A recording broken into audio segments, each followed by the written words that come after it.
We live in a world that is obsessed with noise. We are taught from a very young age that if we want to be heard, we must shout. If we want to be respected, we must be aggressive. We look at the people who slam their hands on the table during a meeting, or the drivers who lean on their horns in traffic, or the politicians who insult their opponents with venomous words. And we mistake their behavior for strength. We see the flared nostrils and the raised voices, and we think, that is power. But there is a secret that the ancient masters understood. A truth that is hidden in plain sight. True power makes no sound. True power does not need to prove itself. In fact, the moment you feel the need to demonstrate your strength, you have already admitted that you are afraid of losing it. There is a famous story from the Taoist tradition, attributed to the philosopher Zhuangzi, that perfectly illustrates this paradox. It takes us back to the time of King Xuan of the Zhou dynasty. The king was a man who enjoyed the sport of cockfighting.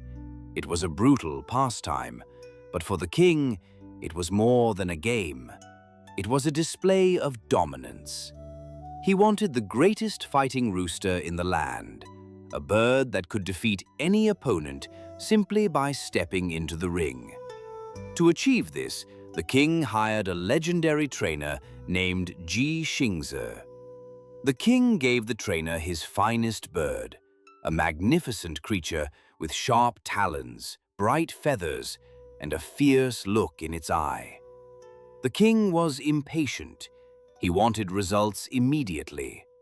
After just 10 days, the king visited the trainer. He looked at the bird, which was pacing its cage, crowing loudly and attacking the bars.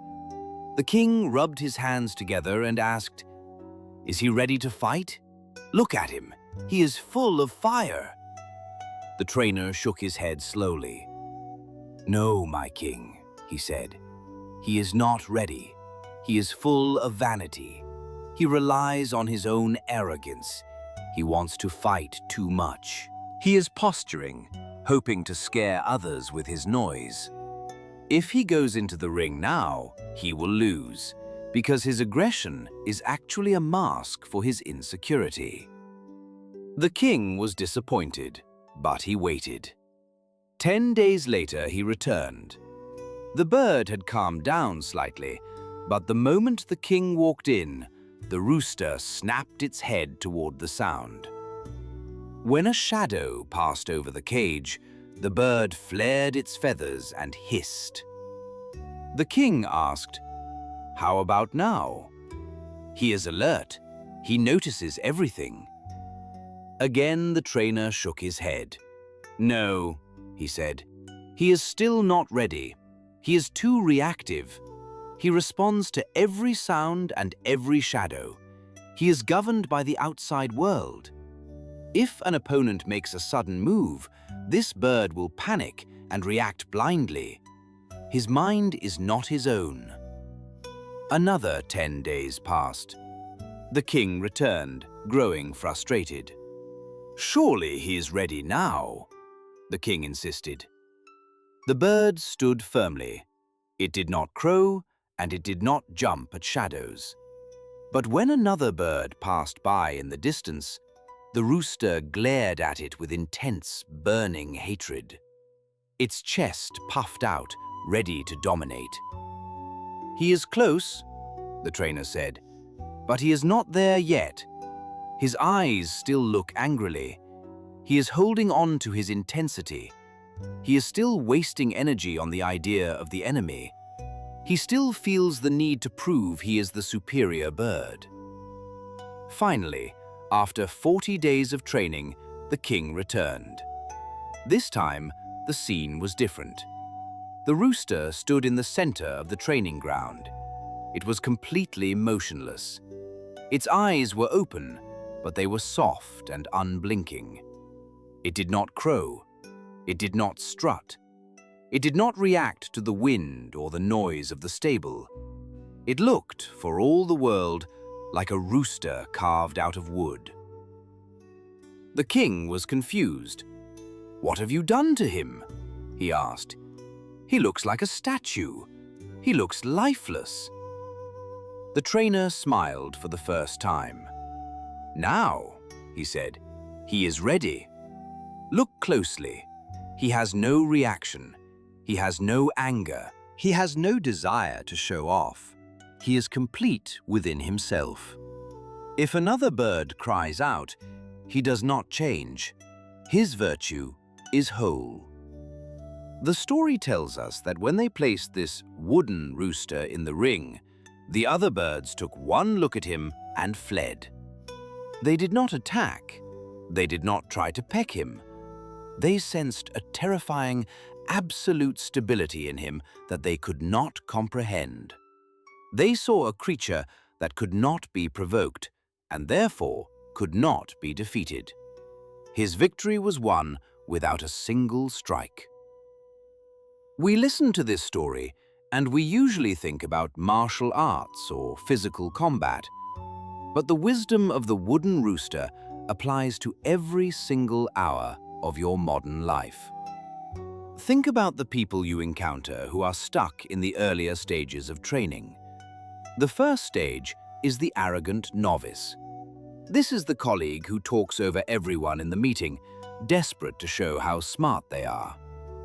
This is the person who brags about their achievements on social media, fishing for likes. They are loud because they are empty. They are easily defeated because all you have to do is ignore them and they collapse. The second stage is the reactive defender. This is where most of us live. We are the bird that jumps at every shadow. If someone cuts us off in traffic, we instantly boil with rage. If we receive a passive-aggressive email, we spend 3 hours composing a nasty reply in our heads. We are slaves to external stimuli. The world pushes a button and we dance. We think we are defending ourselves, but we are actually leaking our power. Anyone who knows how to provoke us owns us. The third stage is the intense competitor. We might be controlled, but we are still glaring at the world. We walk into a room, sizing everyone up, looking for threats, holding on to a tight ball of tension in our chests. We project a "don't mess with me" vibe. This is exhausting. It takes a tremendous amount of energy to maintain a shield of hostility, and eventually, someone with a stronger shield will break through. But imagine for a moment what it would feel like to be the wooden rooster. This is not about being passive or weak. It is about a level of self-possession that is so deep, nothing can shake it. Picture a leader who sits quietly while everyone else is panicking about a crisis. She does not yell, she does not blame. She simply observes, waits for the noise to settle, and then gives a clear, calm instruction. Who has the power in that room? It is not the one screaming, it is the one who remains still. Picture a man in an argument. His opponent is shouting, insulting, trying to get a reaction. The man simply listens. He does not flinch, he does not interrupt. He looks at the shouter with a calm, steady gaze. He is not wood because he is stupid. He is wood because he knows that the anger belongs to the other person, not to him. In that dynamic, the shouter eventually runs out of breath. The shouter begins to feel foolish, like a child throwing a tantrum against a mountain. The silence of the wooden rooster reflects the chaos back to the source. This state of being, this wooden stillness, is what the Taoists call Wu Wei, or effortless action. It is the understanding that force creates resistance. When you push against the world pushes back. But when you become empty of ego, When you stop trying to defend an image of yourself, there is nothing for the world to hit. You become like water or like air. You become untouchable. How do we begin to cultivate this?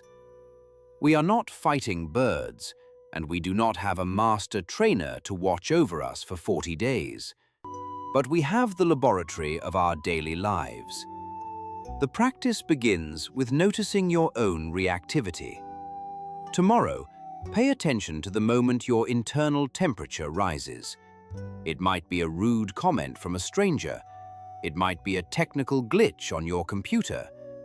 In that split second, you have a choice. The habit is to flare up, to crow, to peck back. That is the untrained bird.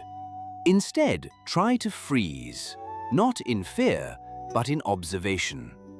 Feel the impulse to react and let it pass through you like a gust of wind hitting a solid tree. Do not speak immediately. Do not type that reply immediately. Take a breath. Ask yourself, am I reacting because I am strong or because I feel threatened? You will find that the less you react to the small things, the shadows and the noises, the more energy you retain for the things that truly matter. You stop leaking your vitality. You stop giving away your power to every person who walks past your cage. There is a tremendous freedom in being the wooden rooster. You no longer need the validation of the crowd. You no longer need to win every petty argument. You realize that the need to dominate is a heavy burden, a backpack of stones that you have been carrying for years. When you put it down, you can stand taller. True confidence is quiet. It does not look like aggression. It looks like peace. It is the athlete who is so prepared they do not need to trash talk. It is the master who does not need to show off their skills. It is the presence that enters a room and changes the temperature without saying a word. So, the next time you feel the urge to be loud, the urge to show them who is boss, remember the bird in the king's court. Remember that the one who is making the most noise is usually the one who is most afraid. And ask yourself the question that defines true strength. Are you powerful enough to be still?